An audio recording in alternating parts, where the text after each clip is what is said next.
following program is a presentation of the Options Insider Radio Network. For more programs, visit www.theoptionsinsider.com or search for Options Insider Radio in iTunes.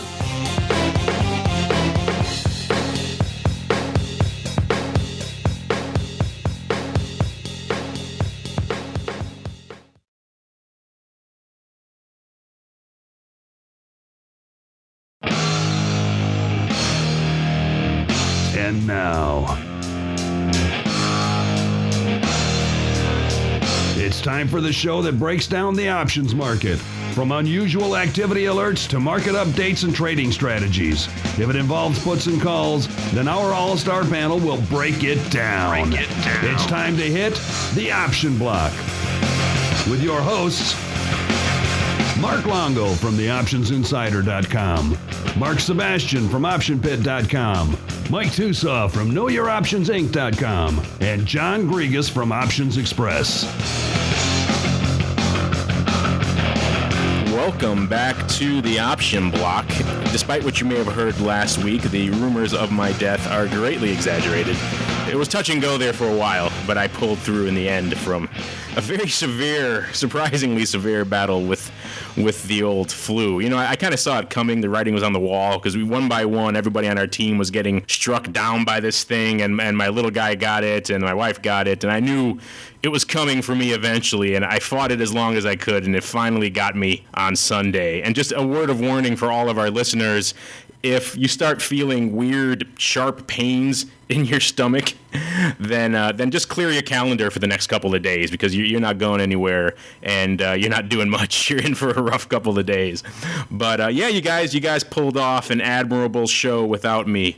Oh, it was nothing. All right, a show without Mark Longo is like a day without the sun. Yeah, the day happens, but nobody's really pleased about it, you know?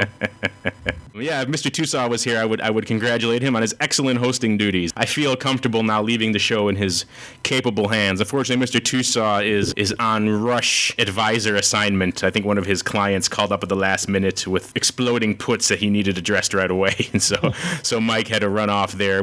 That tinny voice you heard before was, of course, the greasy meatball himself, Mark Sebastian. Hey. So from OptionPit.com and many other ventures, recording live from the Money Show in Las Vegas right now as we speak. Yeah, I'm actually going to go around. I was thinking about going around the Money Show. I've got my little handheld recorder and recording up some really fun content for shows in the future that might be fun to listen to. The rotating Options Express seat is filled today by our regular guest star, Tim Navabi. Tim, how you doing? I'm very good. Thank you very much. Glad to be here. I don't think we've had you on since the live show, so it's good to have you back. That's right. Yes, thank you. And with that, I think we will dive right into the trading block. The trading block.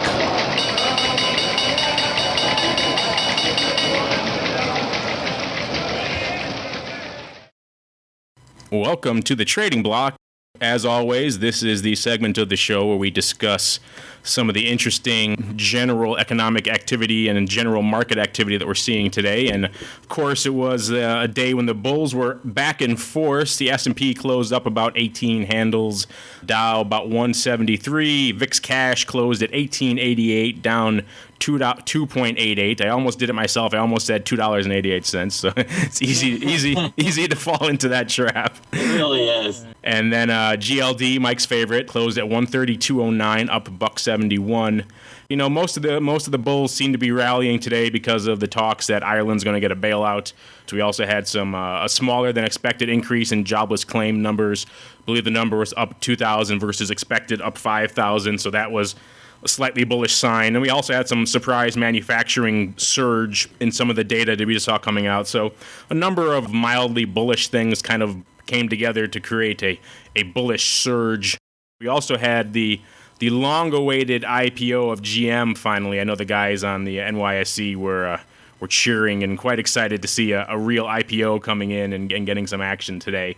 And I know Tim has a lot to say about that, so we're going to table the discussion of GM for right now till we get to the old Express/spread block. Of course, surprisingly, Ford did not follow suit. I was kind of a little surprised that the rest of the car manufacturers didn't at least feel the love. I thought there was probably some migration of funds, and that would probably be why. So you have some people that were all in Ford. Ford's had a massive run-up.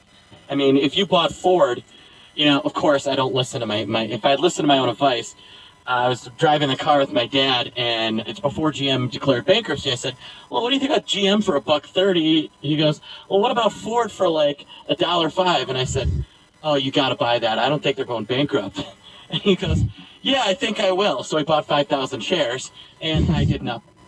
And you got to be nice to him so you're in the will. Exactly. Well, Dad's sitting pretty right now. Yeah, no kidding. There's a reason why he's retired and I'm not. So Thanksgiving dinner is at Dad's place this year, I take it then. Oh, you name it. You know it. But yeah, Ford has had a substantial run. They're up about 30% just in the past month and a half. So definitely makes sense just to see some selling activity out there in general. Yeah, and Ford had some really cool volatility structure going on. And I'm not going to talk about GM here, but one of the interesting things about Ford is that there was a big surge this week at the beginning of the week in upside call buying, so much so that by Tuesday afternoon, Ford upside was higher vol than Ford at the monies. And, for a kind of old school equity stock that isn't like a biotech that's expecting like a major announcement to come out, to have higher implied volatility in its upside out of the money relative to the at the monies. Yeah, that's pretty much unheard of these days. Really unusual. Yeah. I mean, think about this. Even now, you can buy the 17-18 1x2 call spread and collect. All right, in December. All right, so that means you buy 17, sell 18. You collect cash on it, and you can't lose money on that trade unless Ford blows through $19. That would be a gain of over 10% in the next 29 days. Something that I find kind of hard to believe at this point after a run-up like that. If you believe in a kind of a slow forward climb, I think it's a beautiful little play, and they've got other ones like that in January. I saw the 17.5, 19 you could do. A few other really cool plays like that where you can get long this sucker and be in a pretty favorable position. There's some really interesting structure anytime you see, here's what I would tell people listening. Anytime you see a situation where upside calls are cheaper than at the money, you have to find some way to sell it. Now, you don't have to overweight it. You can buy ats and sell outs and then buy something cheap. That's not really vol when you buy a cheap nickel option.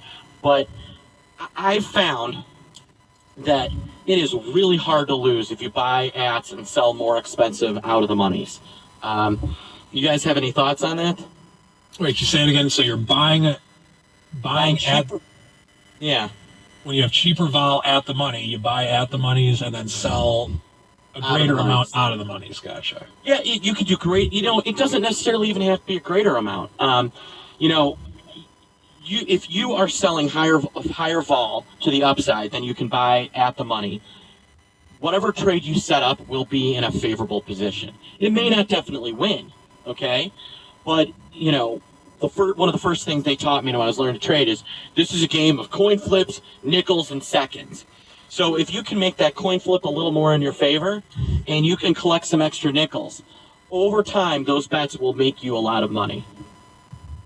Yeah, I think that's one to where you're definitely putting yourself in a good position, assuming, there's going to be exceptions to the rules, obviously, but as the market goes higher, if vol in general goes lower, then you're putting yourself in a good position because you already sold the higher vol, if indeed the higher vol was out of the money as you're describing. So I think that's definitely, once again, you're not always going to make money doing that, obviously, but I think that is one with which you're definitely trying to put the odds in your favor and thinking, so to speak. Right. Favorable trades. That's the key, right? Favorable trades. Well, one thing with that, if you like the underlying stock, there's no sin in buying the stock and combining it with a 1-by-2 ratio spread. A lot of people view the 1-by-2 as a stock repair strategy, but I have no qualms at all about putting that on as the initial move in the stock. I should mention for the listeners who are confused that we have been joined in progress by Mr. Tusaw, who managed to pull himself away from that emergency client meeting at the last minute and join us today. And by the way, Mike, I wanted to say excellent job on last week's show. Tough shoes to fill, that's for sure. Your job's much harder than this job, that's for sure. I had a tear in my eye listening to it. It was so beautiful. We talked a week ago, Mark, I'm not sure if you were on the show or not for this one, maybe I think you were, because we discussed how the 30-year rate had hit 4.17, was the lowest Fannie Mae had ever seen, and we've since seen a bit of a climb off that. I'm not sure if any of you guys researched into that a little more after that show, but I went and contacted a few of our mortgage brokers, and I said, hey, what can you get me? I spoke to them again just yesterday, just to see what the rates were, and it was one of those, I kind of like expected, a very quick touch to the bottom and then a quick rally back up. You know, the best you can do on a 30-year is probably 4 7/8, maybe 5, around there. And it looks like the numbers from Fannie Mae now are backing that up. They say their studies showing that it gapped up to about the average rate of about 4.4, up from 4.17.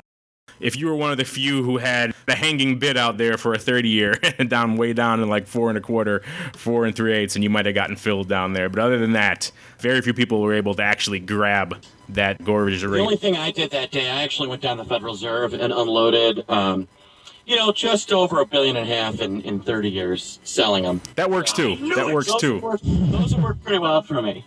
So, if you want to know why the rates popped, it was because I stepped in. You've heard of the QE2. This is Greasy Meatball 2. It's a GM 2. It's the Sebastian effect all over again. Damn you, Sebastian. You bought more of your TBT, didn't you? I have backed up the truck on TBF and TBT, folks. It is unbelievable. The only other thing my portfolio consists of 3 things: short VXX, long TBF, long TBT. So that's what I look like right now. And Mike, before we go, I know I mentioned GLD. Let's toss it to you then. You and Tim, you guys are both the commodity guys. Give our listeners a quick commodity roundup of what you guys saw out there in gold and silver today. You must be happy with a little bit of bump back in gold. It was, and before I get into gold, I got 3 words that describe the U.S. stock market today, and the 3 words are 1,200, 1,200, 1,200. The SPX just is not what it got past 1,200 for a couple of brief moments today, but I think 1,200 is definitely a key number to watch tomorrow. Is that the market just ran up and stopped right at 1,200 throughout the whole day today. So.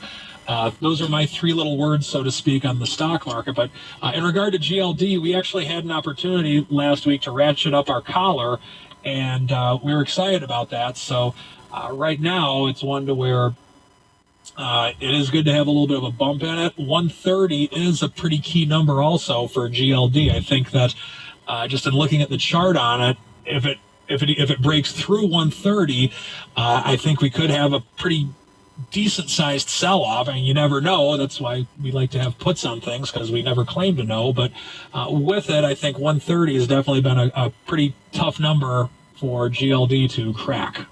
My story is a little bit different. And, I'm dealing more with the individual traders, relying, on their own research and their own knowledge and experience, and what I'm seeing a lot of is people going long in silver futures, going long in gold futures, in addition to some crude oil. People are both going long and short in the crude. The December contract finished yesterday. It seemed to have hit some support around the 80 mark. Now we're in the January. So we were starting the day around 81, and essentially, you have some people going long in crude oil and some people going short. But as far as the metals, we have mostly people, going long. Tim, quick question for you. You mentioned that you have a lot of people doing crude and the gold. What kind of interest have you seen in the mini future contract out of OX clients? Just out of curiosity. People love the mini crude oil. No complaints there. Okay. As far as the mini metals contracts, Mm-hmm. they like them for a while. I thought the mini metals contracts was a hairband of little people dedicated to warrant. Hey, mark your clocks. I think we're about 20 minutes in for the first 80s reference from Mark Sebastian. Yeah, you didn't see it. You never seen mini metals contract? They do a big set of warrant. Yeah. What's Sebastian by Mr. Big, and I thought they opened for Poison back in the 80s. They did. So yeah, no, it's like, well, you've seen Mini Kiss. This is mini metals contract. That's what they do. So they rock out on their guitars, and my understanding is they're also traders. Actually, you know what? The Merc could do worse than to do something like that as a marketing campaign. I know I'd buy into it. Hey, the Merc's I know Mike Toussaint would. The Merc's looking for any way to get people to dive into the metals world, or the futures options world. So, hey, maybe that's a good idea. You should pitch that to them. People are generally attracted to the mini metals until there's a day of volatility, until their stops get blown through and they get canceled by the exchange, or they start to work as limits, because there's all sort of little rules that the exchange has to. So I'm not sure really what the reason is. I mean, to make it more friendly. I'm not sure if you guys know what I'm talking about. But if you've ever had, stops blown through on some of these mini metals, there's a certain price band where the exchange won't, fill the order. And that's, primarily due to some of the smaller volume and wider spreads, smaller, liquidity. But they get very frustrated on that. But as far as the mini crude oil contracts, people really like that contract, and they trade it a lot. And I never hear any complaints about it. Well, it makes sense. People need a nice bite-sized contract to get into some of those products. And if there's going to be something that will compete with the ETF stuff, it's going to be those mini contracts. They just need to start adding more of them. Tim, how are the E-micros? Are they getting any attention over at Options Express? The E-micros, as far as those currencies? Yeah. A little bit. Yeah. And some of the traders that I've seen trade them, they do like them. They have been making money with them. But I think it's still a product that is not very attractive to, somebody who just wants a straight currency pair. Or, they just want to buy the call or the put, on the currency itself. You're buying a contract of a pair, and I think that has a tendency to confuse people. Gotcha. But there are some people here who are trading them. But the majority of people who trade currencies, they want to trade a currency pair. They want the Forex, interbank market. And then, when I tell them, well, that's not something that we offer, but, there's plenty of ways to trade currencies. They just actually don't want to really listen. They really want those pairs. All right, and with that, I think we will close out the old trading block, and we will dive right into the odd block. The odd block.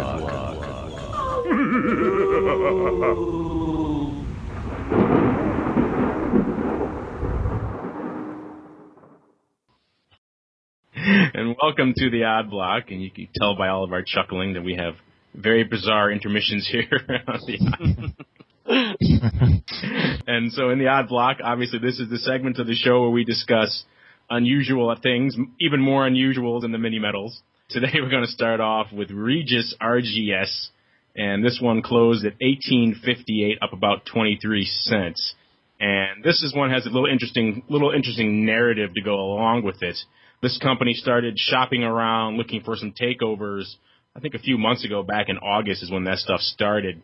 And then, of course, they got their legs kind of chopped out from underneath them when the New York Post leaked a story that the bids they were actually getting were substantially lower than they had hoped, I think in the mid to low teens. So the stock just gapped back down after that. And then, of course, into yesterday's session, they came in with an explosion. They did over 16,000 options when their average daily volume is less than 1,000. 15,900 of those were calls. So you had a 43 to 1 call to put ratio. 12,000 of those 16,000 was the Dees 20s. You want to know why all this happened? Rumor leaked that there was a possibility that my wife might start going to Supercuts as opposed to a regular salon. That's going to at least add 2 or 3 cents per share to underlying earnings of the stock. I thought this is where the mini metals got their haircut. Yeah. They have a lot of hair. No, you know what Regis owns? Regis owns Supercuts, all these crazy hair salons. And then do you know what else they own, Mark? I have no idea. I'm afraid you will enlighten me, though. Let me tell you, we're not just a podcast. We're also members. They own Hair Club for Men. Really? Yeah, they own Hair Club for Men. And so, it is interesting. There's heavy rumors out there, that, somebody still thinks that this is going to end up getting bought out at a better level because we saw somebody come in and buy just a massive amounts of these. I believe the guy paid about a 65 implied volatility, which was up $15 yesterday, 15 points, paying, 65 cents on the Dees 20s, which means he thinks it's going for at least 21. Probably more like 22, 23, 24. Otherwise, that 65-cent purchase isn't really worth it. But this is all speculation on them, any takeover being, pretty imminent. So, which kind of makes sense. I think it's something that is eventually going to happen. These guys want it to happen. I have trouble imagining that it won't. So. Well, yeah, the bulk of the volume was Dees, so the people were thinking it's pretty short term. And even though the news coming out was pretty bad, the options activity was decidedly bullish. The bulk of these call buys were opening. They were on or lifting offers for most of them. So, yeah, these guys were definitely bullish on Regis for the short term. I think it's because of those commercials. Is that guy still around? I'm not just the owner, I'm a member guy. Yeah, no, Cy Sperling, I love that guy. No, I knew you would know the name. I knew it. Oh, I love that guy. I tell you, if I'm ever playing Trivial Pursuit and I get to pink, I'm calling you. Thank you very much. But he's your phone a friend guy if you ever go on the Millionaire Show. Just full disclosure, I actually wrote about this exact same trade for TheStreet.com. Made the exact same joke about my wife in the article and suggested that people buy these calls because I think the Dees 20s at 65 cents are a pretty cheap flyer on something that most of the market seems to think is going to happen. So, if you want to check out a more detailed write-up of this, you can check out the one Mark put up on TheStreet.com. We also have a great the guys over at LiveVol did a great write-up. It's on the Options Insider. You can go check it out under the Unusual Activity tab. They actually walk you through how to analyze it with LiveVol as well. So a lot of interesting stuff going on there. So yeah, a lot of eyeballs on Regis these days. Then we'll move on to another oddball one, which is suitable for the odd block, is Heinz, H.J. Heinz. These are the ketchup and all sorts of other condiment makers. They're $48.28. They close up about 53 cents. And a lot of interest in them because they have earnings before they open tomorrow. What is interesting is that the bulls are coming out to play. Apparently ketchup is the place to be right now for some reason. I guess when you're looking at uncertain economic times, people flock to condiments. Mm-hmm. It is a vegetable, isn't it? People like vegetables. It's a cheap way to get your servings for the day. Yeah. Just pop the cap on a tub of Heinz and you're good for the day. Yeah, Morgan Stanley just upped their share price to their target to $52 from $49. Isn't that the Sebastian health plan there? Well, yeah. I mean, they own A1 as well. So I like to say, Heinz, it's how a portfolio is done. I need to reach out to the Heinz guys about sponsoring the show. This is now between our love for A1. I think everyone was rallying about how much they were just bullish on A1, and now Heinz ketchup. We need to really get some sponsorship dollars. Don't worry, OX guys, you guys can still sponsor the show, but we have to have a little Heinz segment, I think, just because there's so much love for their products. I'm sure, Tim, you would agree with that. Yes. And then maybe we'll start the show at 2:57. Oh, there we go.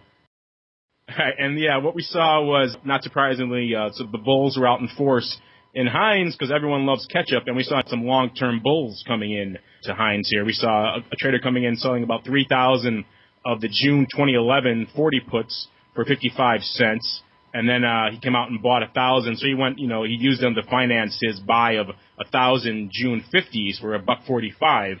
It's a net credit of 20 cents for after you get the ratio there. And so, yeah, he expects Heinz to rally significantly. He's got to rally well north of $50 to make this back. But obviously this guy agrees with Morgan Stanley and thinks the future is indeed in ketchup and A1. What do you guys think about the future of condiments? Well, it's an interesting trade if you're bullish. And, this guy clearly is. I mean, this isn't one of those really crazy, hey, well, I wonder what this guy is trying to figure out to do. It's just, it is what it is. So, yeah, it's a bullish trade. So the guy likes Heinz.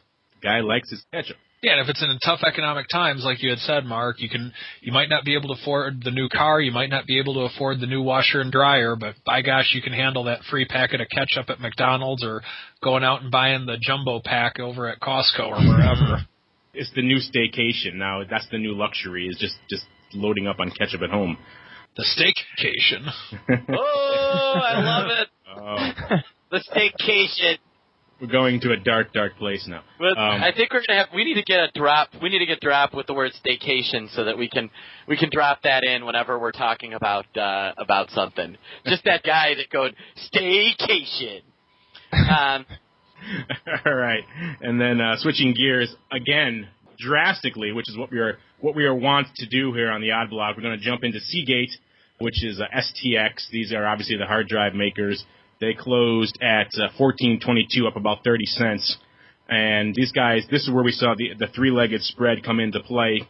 We got another bull coming near term in Seagate. He came in and he bought essentially the Jan 15, 17.5 call spread, paid 99 cents for the 15, sold the 17.5s for 23 cents, and he did that 2,500 times. And then he turned around and financed the whole thing with a sell of the Jan 12.5 puts for 61 cents. So that netted him out to 15 cents on the three-way spread. And he's looking at upside, obviously, after once the stock rallies up past 15.15 or so by Jan expiration.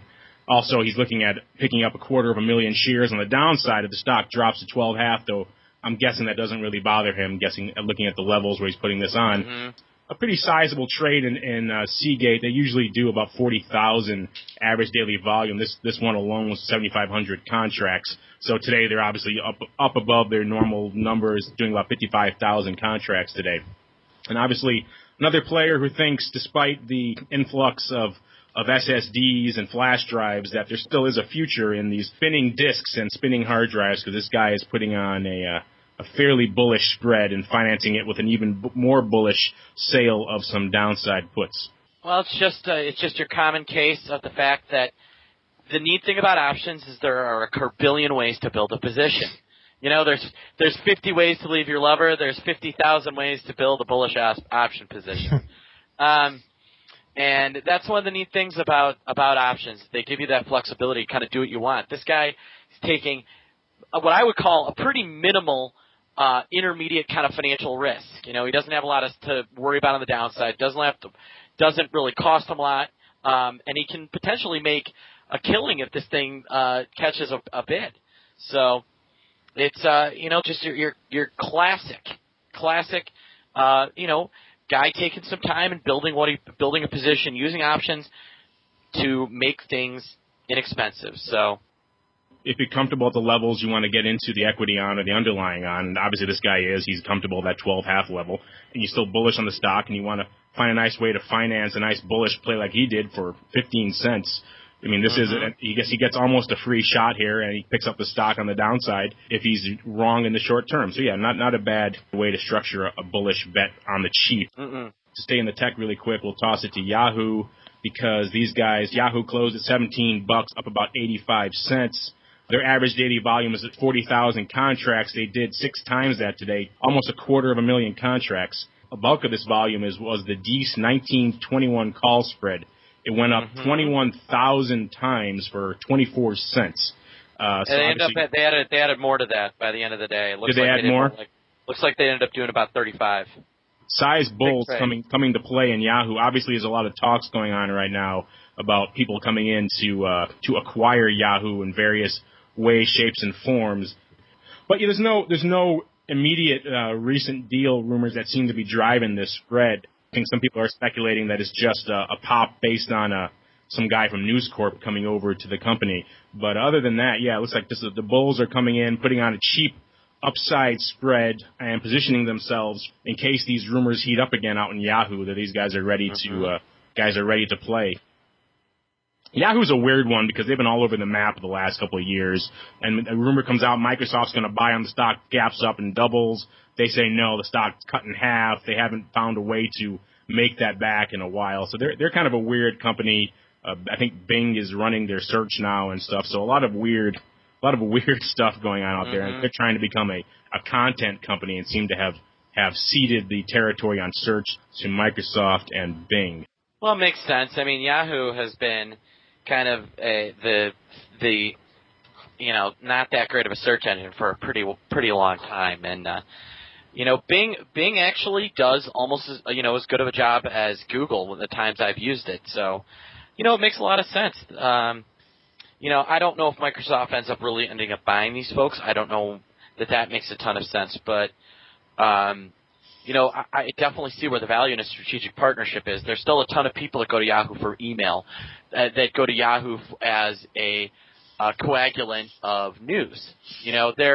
Yahoo does for the entire world what the Option Insider does for option traders in many ways. Exactly. But just obviously not as good as the Option Insider. Well, there are a few who can.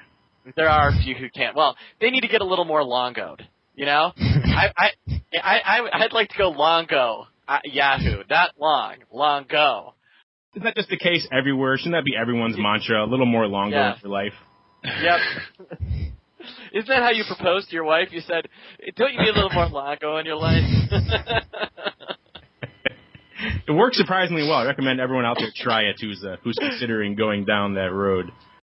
Yeah, and there's no reason for Microsoft to pick up Yahoo now. They've got the best part of the deal. They've got the search and all the search ad stuff without buying anything. Yeah. They ended up lucking out on that deal after all.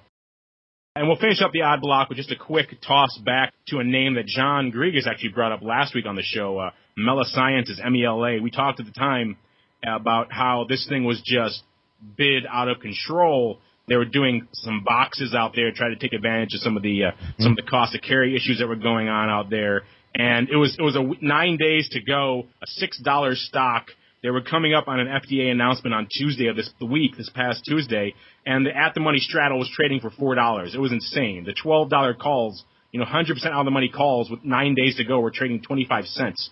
It was just a premium seller's dream, but it also could become a premium seller's nightmare very quickly because you just didn't know where the hell this thing was going based on the FDA announcement. The thing could rally to 12. It could gap down to 0 based on them cutting the legs out of it. And it looks like that's exactly what happened. The FDA came out and said their skin cancer device was no good and their study was no good. So the stock got his legs chopped out. It's down to about $2.52 now. So if you sold that $4 straddle, you're still pretty much about break even, maybe. Mm-hmm. Actually, we don't know where it is right now because it looks like it's halted because they're arguing in front of the FDA advisory panel right now. So it looks like it got halted at $2.52, but it might open up substantially lower because there's a lot of talk that they don't have the money to redo that study. So, yeah, it's an odd situation where you could sell a $4 straddle in a $6 stock with 9 days to go and still have it cost you money. But it looks like that might come to pass in that stock. You did it right. You sold the Nove 6s for $2 though. Or the Nove 12s for 25 cents. Those were just too ridiculous. That was a great example of just a crazy odd name and just some purely non-fundamental vol driving those things up around that FDA announcement. Yep. Yeah, and that's gonna close us out for the odd block, and we'll roll right into the express/spread block. The Spread Block, brought to you by Options Express. Options Express lets you trade futures and now foreign futures too, where and when you want. From advanced charting and free daily trading ideas to automated systems trading and free educational resources, Options Express is the online broker for all traders. Visit optionsexpress.com to open your free account. Futures involve substantial risk and are not appropriate for all investors. Please read this disclosure statement for futures and options available at optionsexpress.com/futures risk or by calling 1-888-280-8020 prior to applying for an account. Options Express is a member of FINRA, SIPC, and NFA.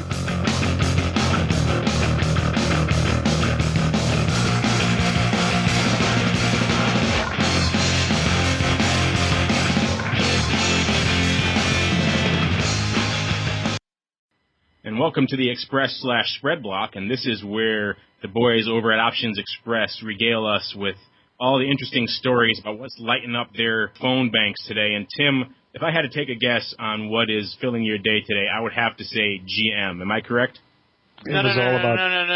No, it was, let me guess. It was, penny stocks. Excuse me. Yes, exactly. That's pretty much what it was. Yeah. Yeah, I was thinking. All morning long. I mean, this was one of our busiest days that we've had in quite a long time. I mean, we were really backed up on the phones, and everybody just wanted to buy GM. Period. You know, I couldn't take enough phone calls of people buying GM, asking about when our options going to be available on it. And, you know, over the last, I would say, 2 weeks, too, it was Ford.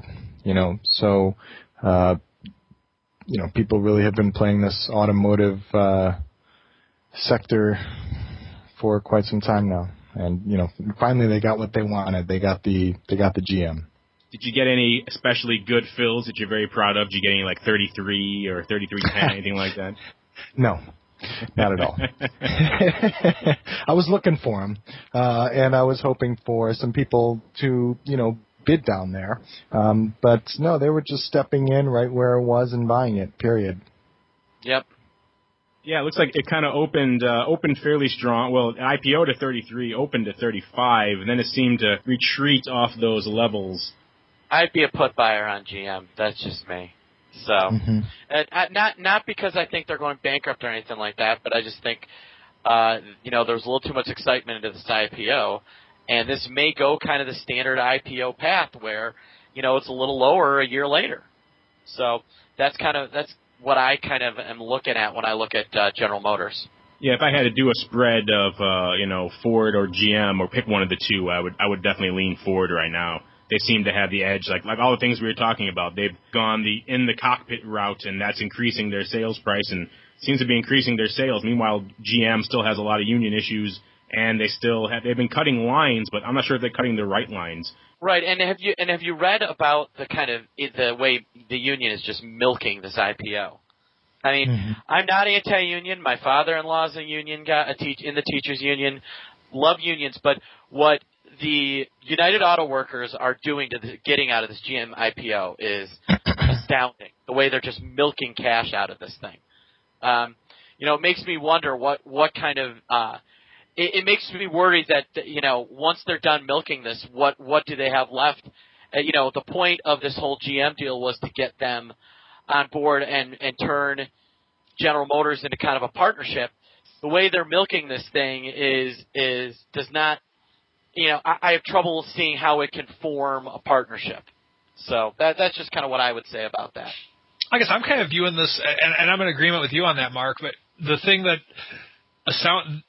the government's bailed them out once, and governments typically aren't in the business of admitting that they make mistakes. So the one thing that I think could be a good thing for GM is that if they get into trouble again and the government, the government's done it before, they can go to the government again for a bailout. Now, for our clients, this is kind of what we refer to as a stretch Wachorski trade. We won't touch it with a 10-foot pole. But I think just to the upside, the one thing that they would have going for them is that they have Big Brother seems to be on their side. Right. Yeah. Well, I'll be interested. Big Brother may not always be there, would be the one thing I would say. Yeah. You know, I have a feeling that if we got the governor of New Jersey in there, GM would have gone to auction. That's my theory. Yeah. Yeah. Now I don't think they're going to go bankrupt. I think that if anything, they've solved a lot of a good chunk of their issues. But I just don't think that. I think Ford's the better play. That would be what I would say. Agreed. That and it's just simple like that. Why would you buy GM when you can buy Ford? Did you get any calls for Ford today, Tim? Interesting. Yeah, no, I didn't.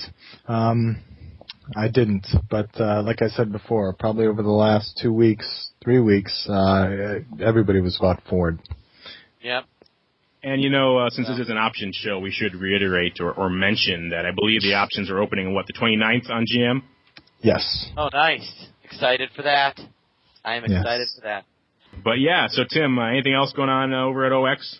Not too much. Like I said before, people are sort of gearing up on some of the Black Friday stocks, Amazon, Walmart, Best Buy.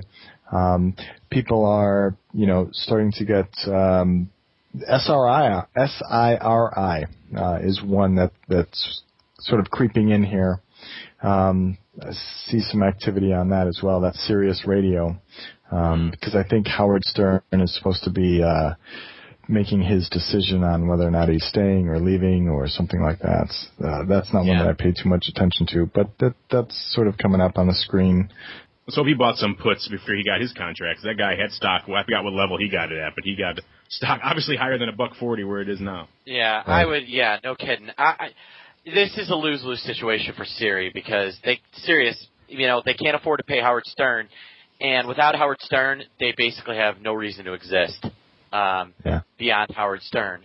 Why would pretty soon with all the internet capabilities of cars, you're going to be able to get podcasts and, radio via different type of podcast apps as easily as you can get Sirius satellite radio. And the only thing that is keeping that company viable is the Howard Stern content, in my opinion. Yeah, that's $1.40 of Howard Stern premium right there.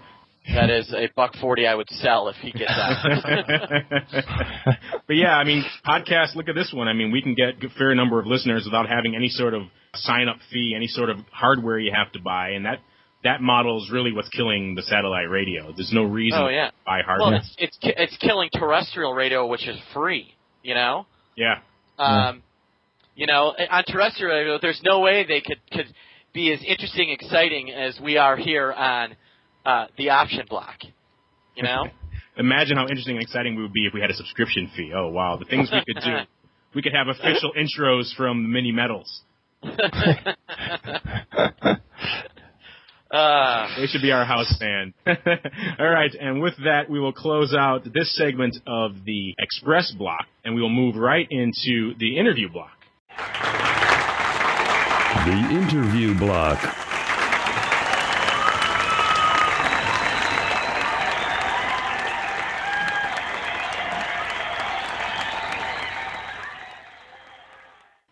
Welcome back to the interview block, and this is the segment of the show where once a week we like to grab some esteemed luminary from the world of options and then pick their brain for a few minutes, and then Mark will toss them a few really weird questions, and then we'll close it out. And today's victim is Henry Schwartz. He is the founder and CEO of Trade Alert. Henry, welcome to the show.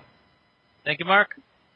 For those of our listeners who are saying, that voice sounds familiar, Henry has been on Options Insider Radio many times in the past, and he is, in fact, the first guest to make the jump to the dark side, so to speak, and come on to the option block as well.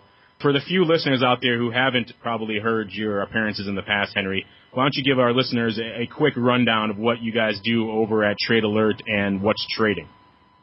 Sure.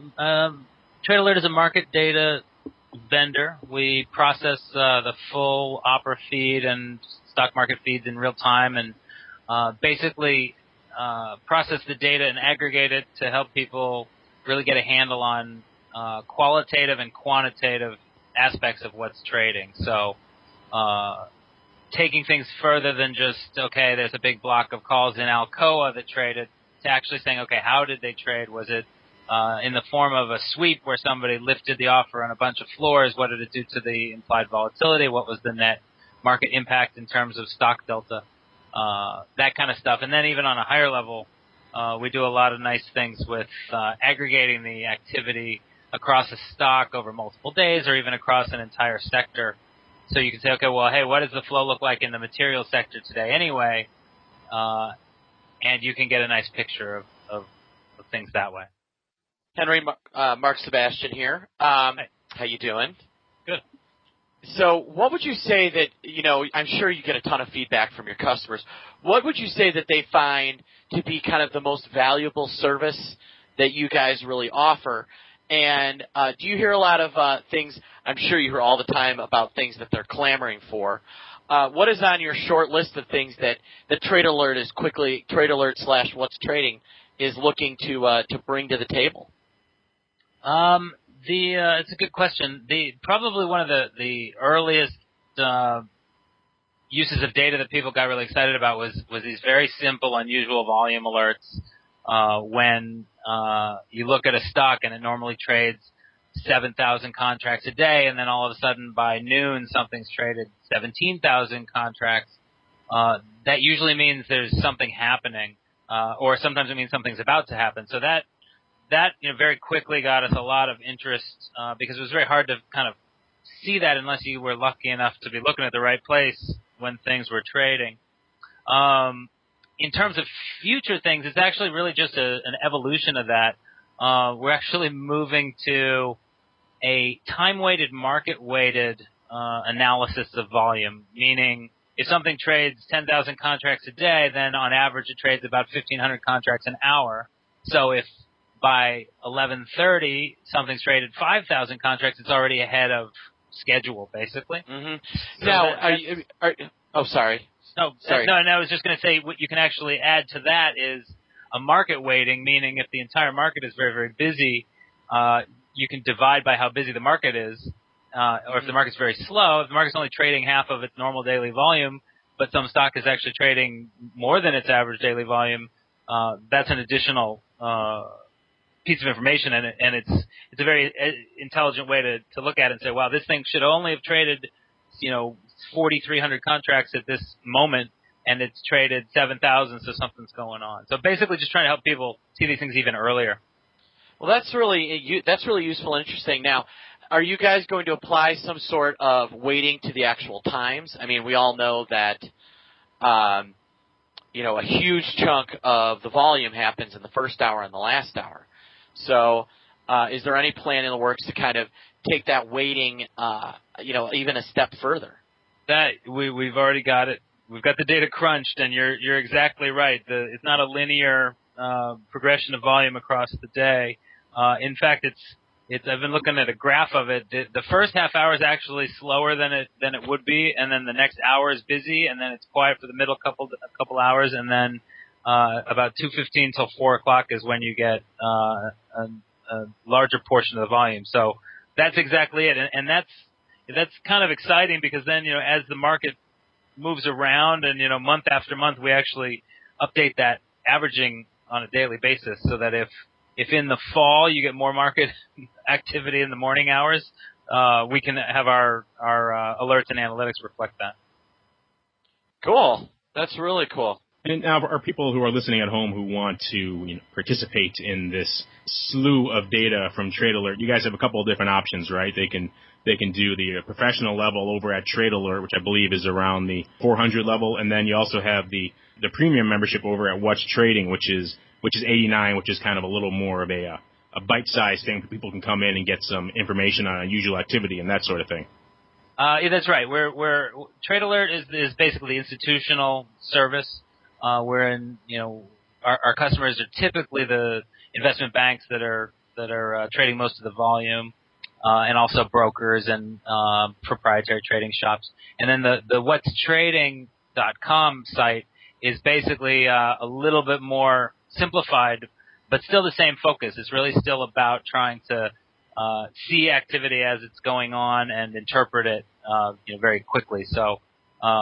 And between those two, it works pretty well. The whatstrading.com basically gets the the analytics and the information that is kind of most easily used by active traders and retail, and then the institutional product is designed for kind of people that are staring at their screens all day long. Yeah, all those people who love AIM. Mm-hmm. Exactly. One other thing that's in the works, which is we're alpha testing right now, is an option flow dashboard, which is even a step above the current institutional product.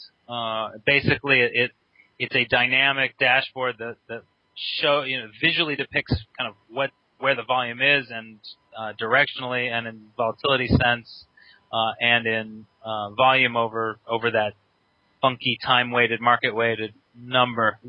Lets you get a handle on kind of what's going on. So that's it works. We haven't rolled it out to too many people yet, but that'll be coming early next year. That's really cool. Your service is I think something really valuable. I don't think people understand how valuable, a lot of retail clients especially don't understand how valuable understanding paper flow and big trades is. Can you just give, kind of the average person, why do you think that this information is so valuable to your clients? Why do people like me clamor for people like you? And it's beyond the fact that I have a thing for guys with buzz cuts and 1950s Drew Carey glasses. That's not what I have. You must be talking about Longo.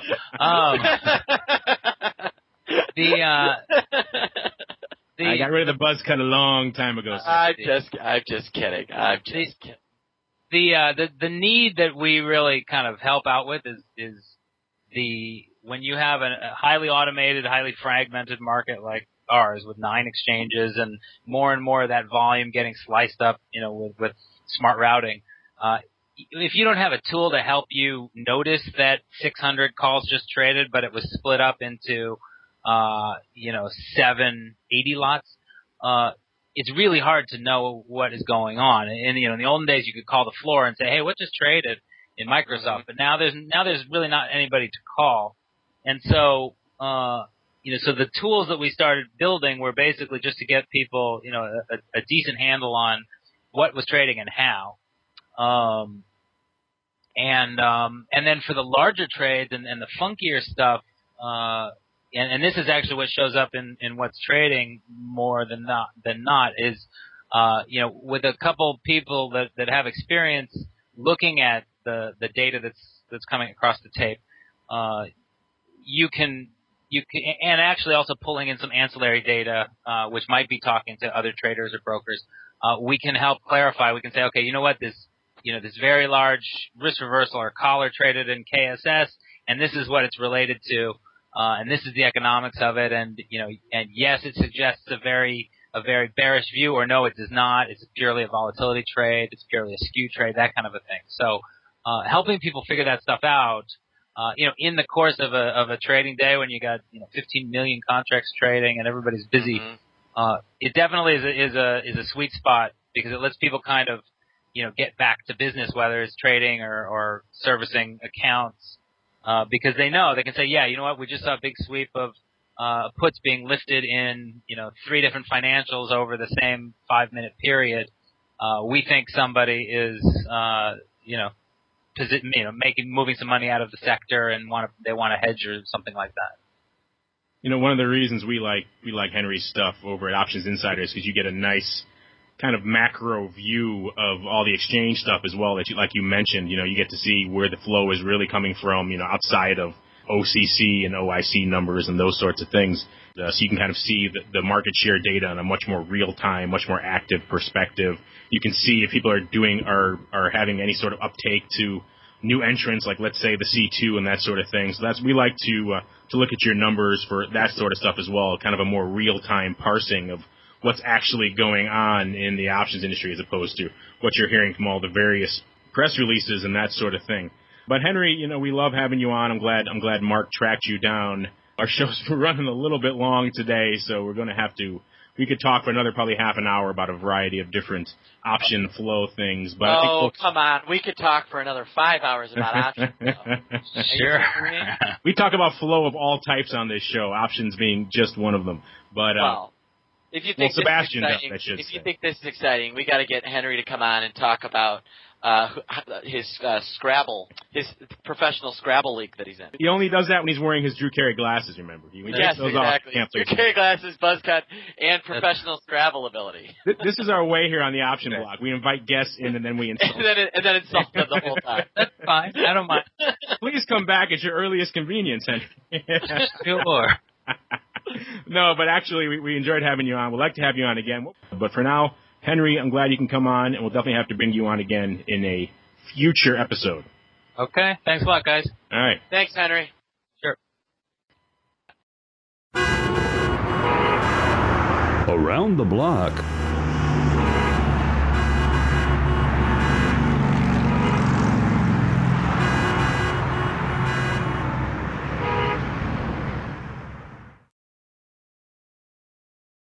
And welcome to Around the Block. This is a segment of the show where we discuss what's on the tape for the next few sessions. And a lot of crazy stuff's been going on out there these days with Ireland and everything else. So what are you guys watching for the next few sessions? I know, Mr. Sebastian, you've got your eye focused on time decay around Thanksgiving these days. That's correct. You know, one of the things I think, one of the kind of the more sophisticated traders love to get into is premium selling, where they collect this theta. It's the kind of the concept that, you know, I'm going to win if nothing happens. Well, they look around here and say, wow, this is a great time where basically nothing happens around Thanksgiving. Sans Dubai, obviously. But the fact of the matter is market makers aren't stupid. And what we like to do when I was on the floor was we like to sell a bunch of premium ahead of the people that are coming in to sell premium. Okay? So we actually lower we actually will go in and, you know, you'll see big institutional paper that doing this. You'll see smart retail paper coming in, and then you'll see the market makers coming in and just kind of selling premium to kind of price out, you know, the weekend before Thanksgiving, that half day, and that weekend after Thanksgiving, kind of out ahead of time as quickly as they can. So why is that important to understand? Well, if you're one of these guys who's planning on selling a bunch of premium tomorrow and thinking that you're going to have a ton of money in your pocket on Friday, next Friday, you're going to be sorely disappointed when the market does nothing and you don't make very much, because we've already priced out all of that lack of volatility. You know, you can see this in the patterns in the VIX. I mean, I'm not a lover of the VIX, but I'll tell you the one thing it's good for is kind of telling you premium selling patterns. And you can see that, you know, we're a full point lower than the last time we were at 1198 less than a week ago, and that's because people are selling ahead of Thanksgiving. So it's something that I really think people need to be understanding and mindful of, is that premium decay is not a linear constant thing. All right, theta increases, but it also doesn't come out linearly. It doesn't come out, well, I made $100 a theta today, I'm going to make 110 tomorrow. No, you might make $200 or $300 in a day. They like to get ahead of things. So that would be kind of my little thought of the day for Around the Block. Maybe we should change the name of the show then to Time Decay is Not Linear. What do you think? Is that catchy? Will we get a lot of hits in iTunes? I think that maybe it's good to be Longo Theta. What about that? That's much better. I like it. That'll get us huge SEO, huge clicks in iTunes. I love it. That's good. I agree. What about you two guys? I know Tim and Mike, you guys are the commodity hounds, so I'm sure you're watching gold and silver, and Tim probably cotton for you, right? I'm curious to see what happens on Black Friday. I always like watching the news the day after Thanksgiving to see just how intense it was, so to speak. And are you like Grigas? You like to watch all the mayhem and bloodshed, or are you looking for a more economic fix? More on the economic side, although the bloodshed does sound kind of entertaining. I've never actually done that before, so maybe I got something to do this Friday. Well, my wife's out, hopefully not spending us out of house and home, but yeah, I think Black Friday, you know, you have the expectations of it, and I think that's going to kind of set the tone for a lot of things in December, quite frankly. Well, we still got another week for Black Friday, so we're looking good there. Yeah, we talked a while ago about retail sales versus Black Friday, and I think I kind of came down on the side that Black Friday is retail sales right now. And you turned out to be right, because retail sales was a yawner. Yeah, who's watching that when everyone's waiting to stampede their neighbor for a flat screen TV or an Xbox in a week?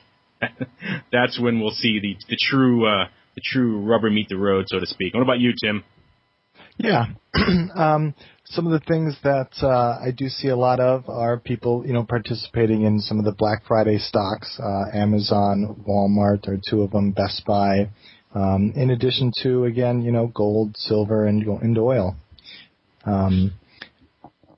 People I think have gotten kind of a jolt, from cotton.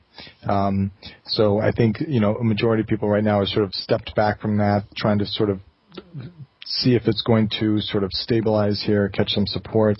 Same thing with, the euro. So that's pretty much what I'm seeing here. All right, and with that, we will close out this episode of the Option Block. Become a part of the Option Block. Just visit www.theoptionsinsider.com/forum to post a question for the hosts. You can also submit questions to twitter.com/optionblock or leave a voicemail at 312-544-9356. Make it interesting and your question just might make it on the air. The Options Block is property of the Options Insider Incorporated. All rights reserved.